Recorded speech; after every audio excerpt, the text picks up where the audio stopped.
Hey guys, how's it going? All right, I just want to give you guys a little story about what happened to my car a couple days ago.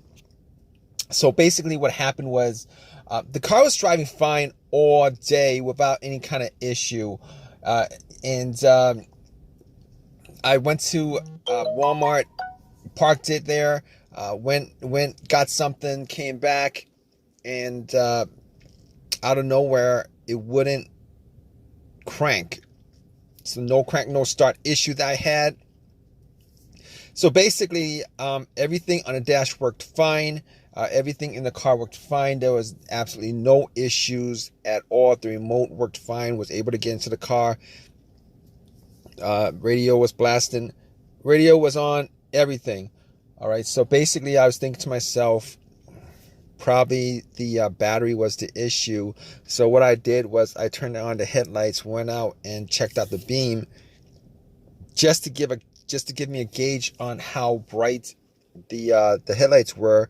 I could probably determine whether the battery was good or not. And the headlights were really bright. So right off the bat, I was thinking if they were that bright, I should at least get like a really slow crank if the battery was kind of low.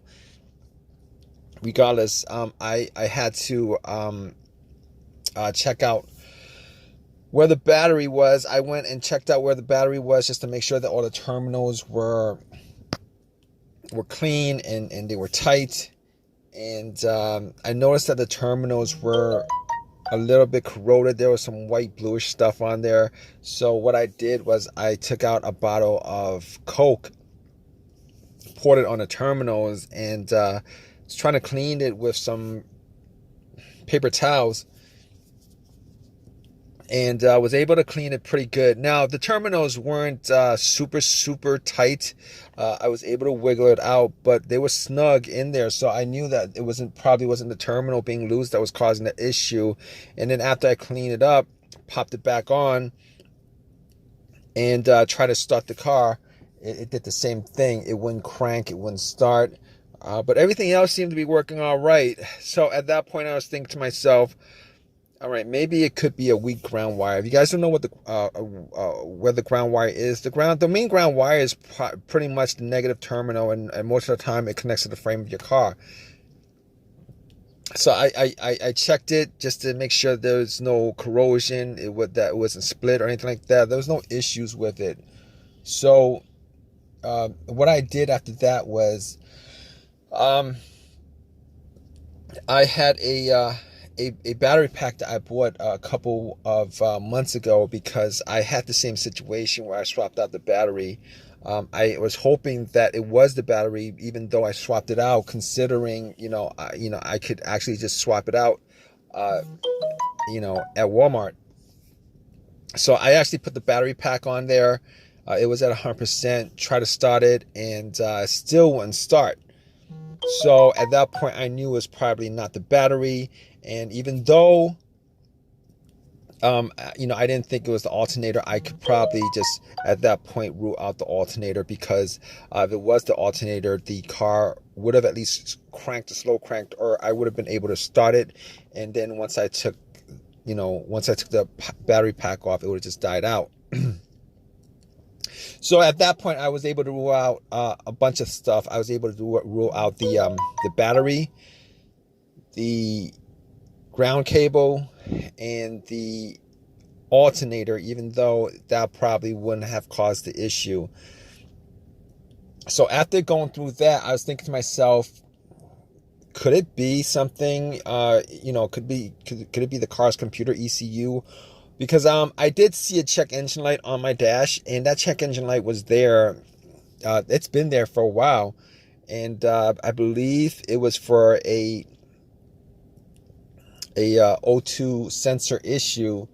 Now, I did have an OBD2 that I bought from Walmart, and it was a $19 OBD2, one of the cheap ones, and I pretty much hooked it on to my OBD port, and tried to make sure that I was actually getting a connection between the car's computer and the car itself.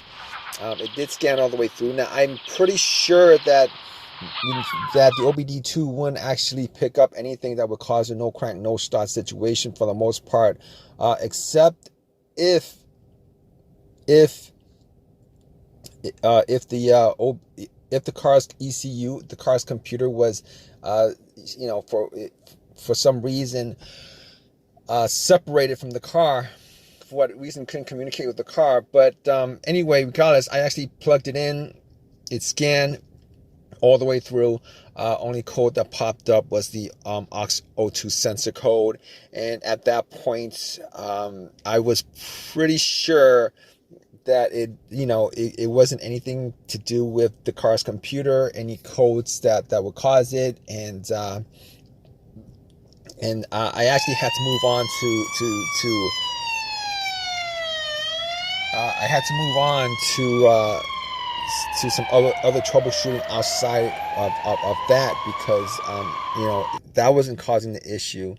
So basically, I got to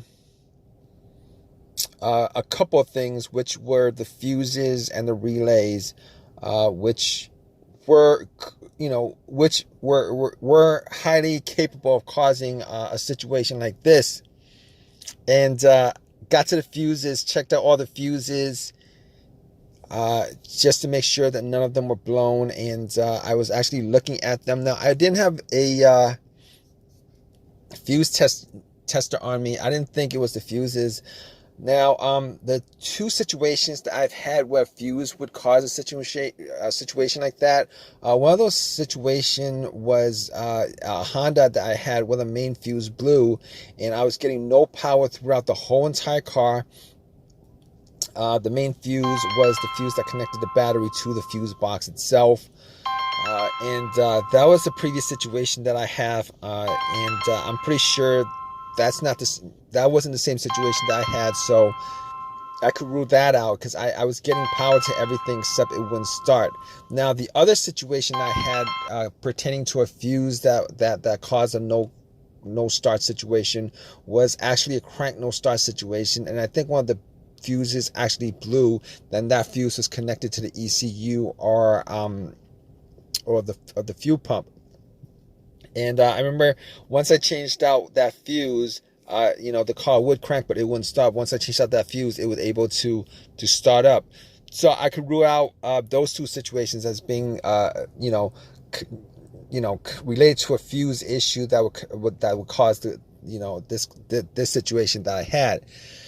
So, so basically, I could rule those things, the fuses out, and the fuses were pretty clean. I didn't smell any kind of burnt smell, and didn't see any kind of brownish, anything brownish, and a brownish appearance on top. So at that point, I was able to kind of rule out the fuses, not at 100%, but I was able to rule out the fuses for the most part. So basically, at that point, I had a situation where I was maybe, it could have been the relays or the starter. That's what the two situations that came up.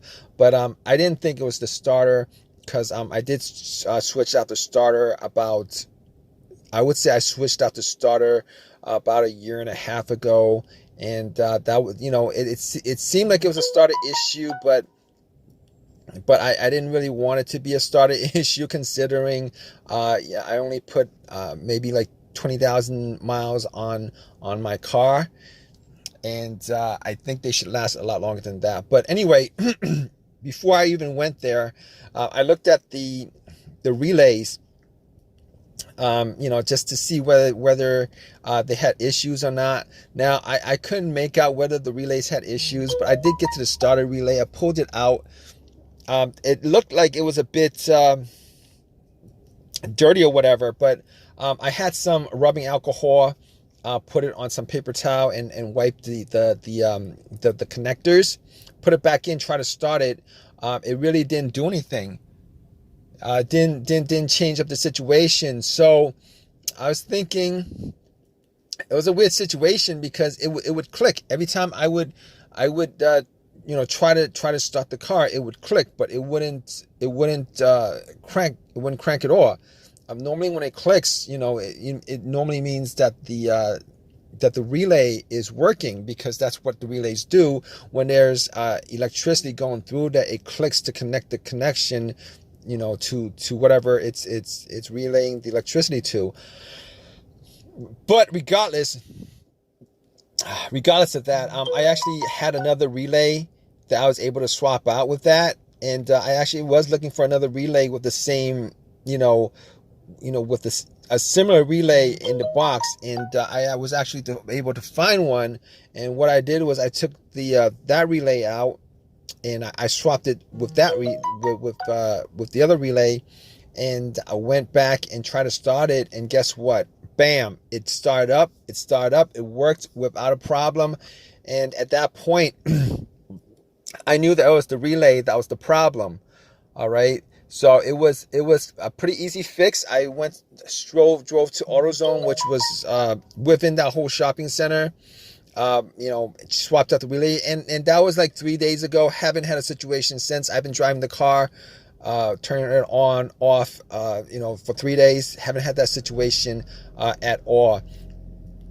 So just want to give you guys, just gonna give you guys that story of a quick fix that I had of my car. If you guys are in the same situation, you guys watching this video, hopefully you guys have an easy of a fix as I had on my car. You guys have a comment, leave your comment in the comment section. Please give me a thumbs up. Please subscribe. Like I said, if you guys are in the same situation, just go through the steps that I went through as far as trying to figure out, the situation with my car. And, you guys should be good as far as troubleshooting and diagnosing your particular problem. Take care.